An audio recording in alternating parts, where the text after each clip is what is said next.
What up? It's your boy T-Bear here in the reaction. Today is Wrestling Wednesday. So, now I know me, I usually don't do videos like Wrestling Me and stuff like that when this is about mostly talking and screenshots and it, but you know, if I see somebody like my homie clicking the Raw, in the clutch, react to stuff like that, that means that good. So I'm gonna do two in different time during Wrestling Wednesday. So first one is major facts of what's going on with me right now.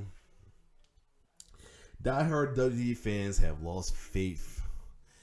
Yeah, I'm like already this close about. I don't know about anyone about WWE anymore. I mean, I'm just trying to be the loyal fan. You know what I mean, not break loyalty and nothing like that. But it has gotten ridiculous now, especially with the releases, these bookings. Some of the terms recently has been like questionable too, like Shotzi Blackheart turning heel, and I heard it, and you know they was warning us that they gave us a heads up say who's gonna be heel and faces going for as new people, and she was wanting them to say they're going heel, but the way they did it by like, I guess to make Sasha had a turn because she interviewed with Charlotte, and then it had her Sasha attacking Sasha after she was kind of costing the match, making her the heel instead of like letting Sasha be the heel because it was her fault, but they acknowledged. And then again with Kevin Owens, like then you know folks wanted Kevin Owens to be heel again. It's still like a question of booking, and then I still don't like get the whole reason for turning Carmelo Hayes heel because he was good, and the reason the way he did it, calling it a heel turn, was actually he attacked another heel and everything. So why is that heelish? The booking been questionable. Storylines been questionable too. And then speaking of alignments, how they treat faces, like they making faces making I guess how they booking faces. It got fans want to go with the bad guy and the villain. And it's like aka the heels more than the good guy and heroes these days. And it's ridiculous. And then it's turning the fandom outside of wrestling, like with social media, is a shit show. All right, I had to sadly quit my group I was part of because I got tired of trolling and the pettiness and all that because of it. And it's like wrestling as a whole is like going downhill. It's like I don't know if it's social media, internet putting a play into it as well too, or what, but it's like almost wrestling fandom is like going down, almost for me, almost to the point like I'm not sure how much longer I'm gonna be a wrestling fan. Like this is it's sad. It's sad. I'm serious. This is how I feel right now. Like I don't want to be like I'm close to don't want to be a wrestling fan. I already had to quit probably the best groups, but it's not worth it when you know folks are assholes and they got all they gotta do is feel, and they always gotta feed their petty or troll ego at that, and then what's going on in wrestling in general doesn't help either, especially with WWE. So I know I just pour my heart out what's going on with wrestling and myself, but hey, I had to. So anyway, let's see what Western Media goes with saying diehard WWE fans have lost faith. And again, it's facts. Let's get it. What is going on, guys? It is WrestleMania here, back with another video. The WWE's latest talent purge, well, not surprising, has still shocked the WWE universe due to it releasing promising and popular stars like Karrion Kross and Keith Lee. Even more shocking is the WWE's indifferent attitude towards building new stars who, by all accounts, should have become main eventers. Join us now as WrestleMania looks at even why diehard fans have lost all faith in WWE. Like, even Ross, you know, the one I got the video from, Kevin Ross, he like losing his faith in WWE as well too. He's the only one that's rolling with, you know, Dub and Tribbilly quit Stop Wrestling. They only watch like highlights or stuff when they do the reaction, but that's about it. Because in the one video when they looked at stuff going on, they was confused with what's been going on in wrestling as of lately, or they'll watch the pay-per-view for the streams, but that's about it. Be sure to subscribe and hit that notification bell for daily wrestling videos, and follow us on Facebook for exclusive lists.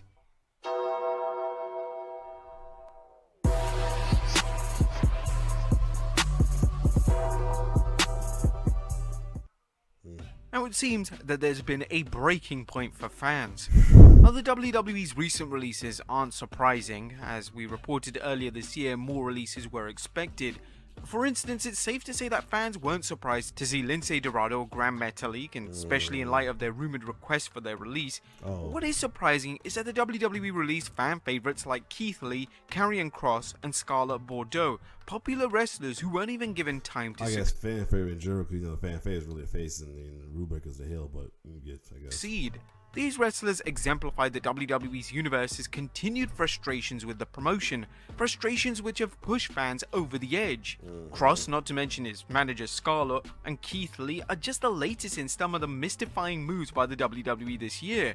Even the most die-hard of WWE fans have been puzzled by the releases of superstars such as Bray Wyatt and Braun Strowman, a situation which seems to confirm that no one is safe, regardless of their popularity or their spot in the WWE hierarchy, and that canning a wrestler may be the most creative thing the WWE can come up with.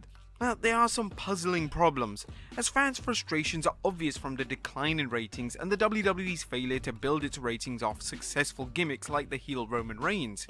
Things seem to boil down to two things. Like I said, I just don't like the character. Nothing against Joe and Noah, the guy, but the character as well too, and anything. But this is not being biased, not just because I don't like the character, but it's sadly thinking that the fact they're paying too much attention to this current Roman Reigns character, with him being the tribe chief and all that, I might call me crazy saying it. I don't care. I feel like they're putting too much energy on that, and because of that, is causing it. Well, I think that's part of the problem. Well, too.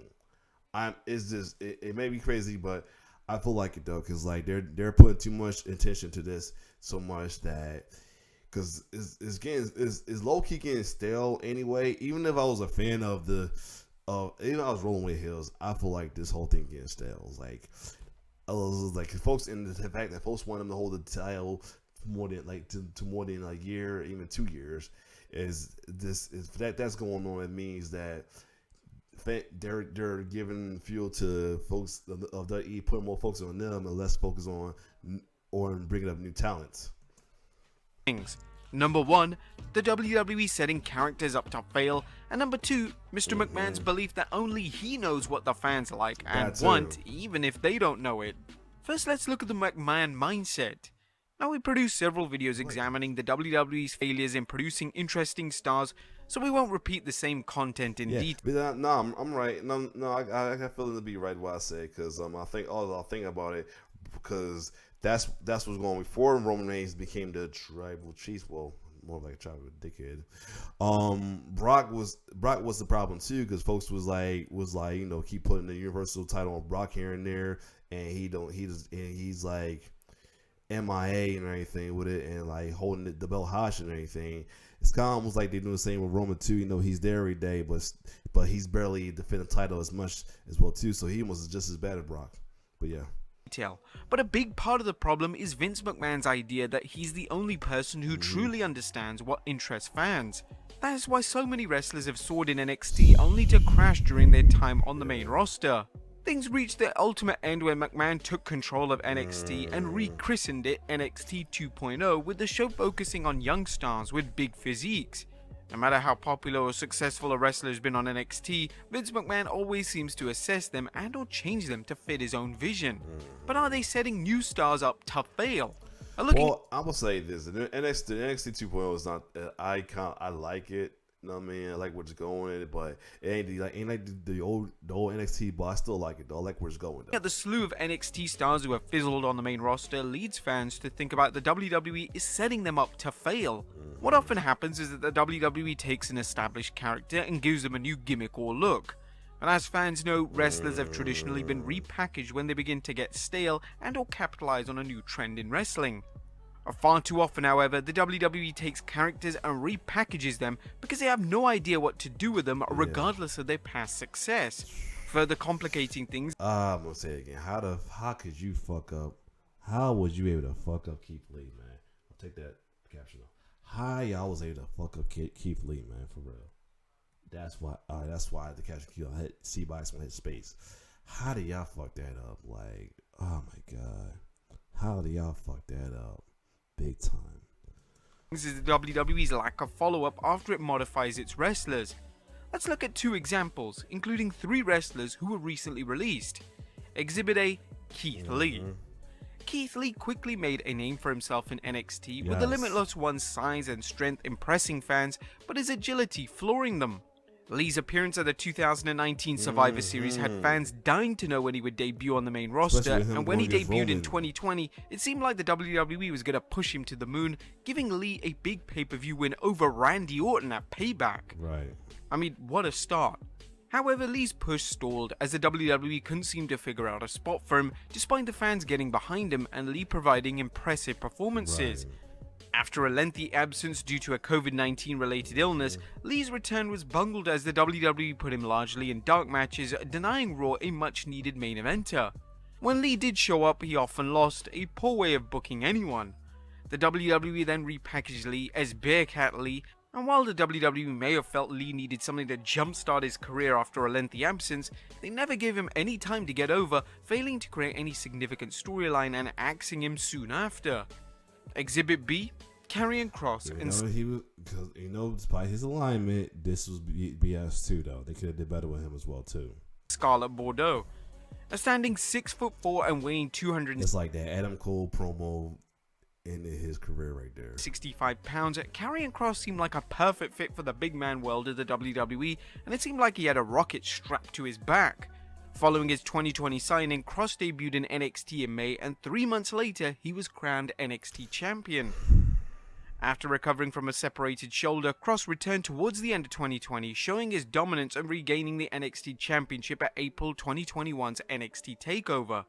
Booked as a monster heel, Kross's pairing with the sultry Scarlett reminded fans of wrestling's power couples such as Randy Savage and Elizabeth, Triple H and Stephanie McMahon, and even Edge and Lita. Fans were eager to see Kross debut on the main roster as they wondered how long it would take the fearsome fighter to win a world championship and who he would squash on his way to the top. Sadly, and even more sad because no one was surprised, the WWE went with its ever-reliable playbook for modifying a wrestler who needs no change. First, it had Kross lose his debut match on Raw to Jeff Hardy, a former main eventer whose role has largely been over to put over other talent. Second, the WWE seemed to split Kross and Scarlett up. Right. Initially, fans thought the WWE might bring Scarlett in after a few weeks in order to solidify her importance in motivating Kross. But that didn't happen, and fans are still baffled as to why such an important part of Kross's act was taken away. Finally, the WWE saddled Kross with a new outfit that can only be described as a leftover concept art from the classic 80s tag team Demolition. Yeah, exactly. I mean, even Kross trashed his own helmet. Kross was effectively neutered, with fans having no reason to get behind a wrestler who went from dominant on NXT to docile on Raw. Even Hall of Famer Mick Foley was astonished by the WWE's handling of Kross on Raw. I think younger talent sees the way that development characters are cut or left by the wayside, or in the case of Karrion Kross, greatly watered down and even made a joke of when they debut on the main roster. If it's not broke, don't fix it.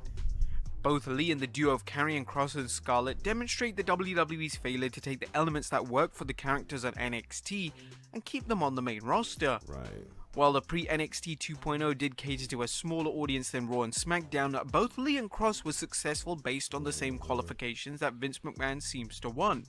Both were big men who utilized power moves and had their own type of charisma. In Lee's case, he also possessed surprising agility.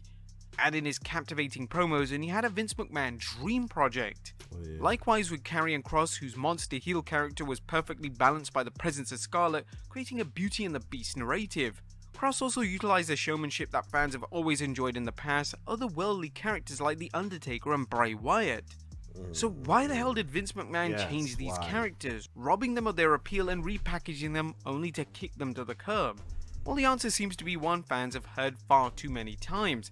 Vince McMahon didn't create them, so he had to put a spin on them. When they failed to get over via the McMahon blueprint, it was clear to Vince they didn't have what it takes to succeed. Well, the WWE is treading on dangerous ground, as its continued mishandling of its stars threatens to hurt its future. While the WWE isn't going away anytime soon, the company's failure to create new stars will slowly weaken, and if not corrected, cause a decline in its audience. As AEW continues to present itself as an alternative to WWE, and based on the slew of former WWE superstars, WWE fans who once saw AEW as too alternative may see it as an improved version of WWE. The WWE will see a decline in its audience, especially the crucial 18 to 49 demographic. While the WWE is always going to be able to make money off big events like pay-per-view shows, distribution rights, and the international markets where demand outweighs supply, it risks losing more and more of it. That's the problem right there. They're all about the money instead of their fans, though. That's why I had a problem with that, especially with that time when Brock was the heel and he was like, take the winning belt and never wrestle a match till he wants to and all that. Like that was because folks kept saying we was pissed off, and then folks was trying to say it's all about the money. You know what I mean? It's about the business. We don't care about that. Like this is that business is the business and the money mindset is kind of killing the rest. It's kind of killing the wrestling fandom. If you ask me, though, saying right now, This is kayfabe side. Roman is the cash cow, is this character with the heel and everything, but they're too focused on that. The fact that it's getting overshadowed by other guys, and that's why these cuts are happening. The storylines is not. It's not fully. I can't think of the word right now. Like you don't have enough tension to be taken care of. Now I'm saying can't think of the word. I was trying to say not there's no focus. Like they're like just not focused on too many storylines these days with WWE. You know what I'm saying? Because they're too focused on one thing. Like they're at this point on one trick pony right now. And WWE is like becoming more, and it's starting to become more heel oriented too. Because they're focused there. Because if you ask me, I'm starting to feel like they focus more on their heels and faces because they giving the heels more advantage, more freedom and everything. While faces, I'm starting to feel like they are like it's a contract when they're having limited to do stuff. I mean, I know you can't have a limited face because they won't be a face, but still, like I feel like they're like they don't have certain advantage that even a face could have. You know what I'm saying? Like their own gimmick. You know what I'm saying? Like again, I told you a while back with Apollo Crews, like if that was his idea to do the Nigerian Prince gimmick as a heel gimmick, why wait till you turn into a villain and heel for that? Why is Bratian culture only good for faces and heel? Drew guy or a culture of color other than because Drew is kind of somewhat bracing his culture as a face with the whole Scottish sword thing, but like Jinder Mahal, the hurt business was ethical and anything. Roman Reigns with the tribal chief, like one time they get to acknowledge that as when they're heel instead of when they faces though. Like I love Roman, but as a face, of course I'm a fan of. They did keep him with the little shield gimmick before giving it, but wait till he turn heel to become to represent his Samoan heritage. Like that's kind of like ridiculous. And many other things that heels would do that a face should be able to do as well too, without them looking like a bad guy. So that's why I feel like that's another thing is kind of drawing me away from wrestling as well too. Because other companies are as bad, but they still kind of do it. But anyway, let me keep going. Its audience. Worse, the majority of the WWE's hardcore fans seem to fall in men over 50, a poor demographic for advertisers. If they continue to fail in building new stars, the 50-plus demographic will also refer to the average age of the WWE superstars. But maybe the WWE could be right. Then again, maybe Vince McMahon's legendary mind for wrestling is still intact, and it's just a matter of time before Vinnie Mac's new version of NXT produces the young talent he feels will become main eventers like Roman Reigns, Drew McIntyre, and Brock Lesnar.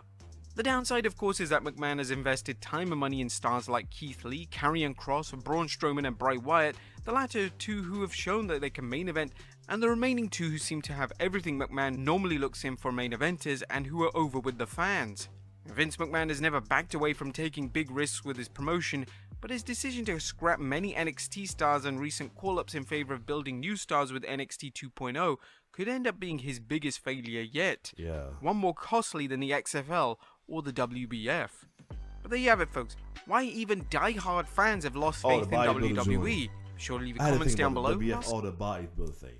But But yeah, I was going to say another thing. Another one is not just this guy like with Roman or anything. I was mentioned as well too. But with the women division, they're too focused on the 4 horsewomen, Charlotte, Sasha, Becky, and Bayley. Bayley's not there right now because of injury, but still, they too focused on them. Like they're giving short championship run for the upcoming ladies like Bianca and Rhea. Rhea got the tag champion, but still, they're not. There's not too much focus on that with her and Nikki Cross. Now, I mean, and they changed Nikki Cross to a superhero. I'm okay with it. Didn't have her give her a superhero championship run, but didn't pay too much attention about that as well either. And then, again, how they had Bianca lose the way she did, and then on top of that, keep screwing out her opportunity. I mean, I got love for Liv, and I'm glad she's getting the opportunity. But maybe they're waiting for WrestleMania and her to get the title again. Maybe that's the thing, but I feel like they got too much focus on the 4 horsewomen, and it's kind of ridiculous at this point. So comment down below if you agree or disagree. I'm saying with some stuff I'm saying, but or you feel like it's bigger than what I'm saying, or bigger than what Russell Lamia is saying. But other than that, if you like my reaction, like, share, subscribe to my YouTube channel. It's your boy T-Bear signing off. One love.